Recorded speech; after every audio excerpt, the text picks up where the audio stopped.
All right. Hey everybody, I'm here with Caleb. He's in week 7, I believe, of his phase 3 experience here at Alluring Glass. And so we have another question for him this week. And the question is really measuring what matters, like what matters. And one of the examples that we have is like when you're losing weight.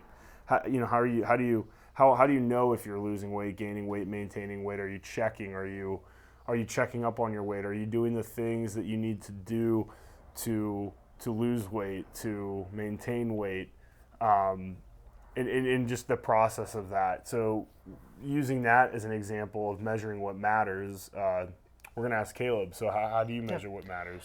Sure. So within a business, the main couple things that I see we should, or any business should be measuring really is profit, because without that, obviously you don't really have much of a business.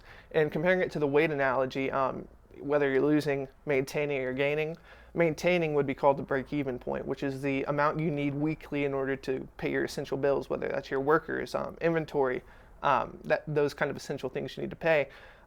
If you're gaining profit in this case, you have a surplus in which you can put that towards, paying your employees more, hiring new crew members, expanding inventory, maybe moving to another location down the line.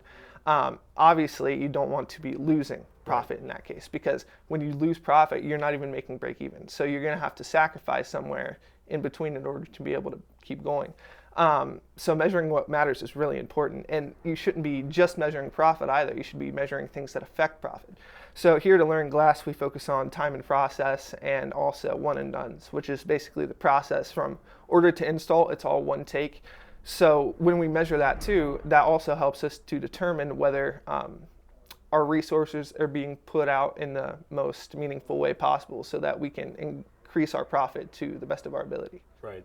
So business is essentially there's a lot of moving parts in a business, and so measuring what matters is figuring out how do we keep certain moving parts going because they matter to continue to have a successful business. So that's a great answer, and glad to see that you're continuing to learn something new every week, and we've been really excited to work along with Caleb, and we'll be back next week with another question. So we'll see you guys next week.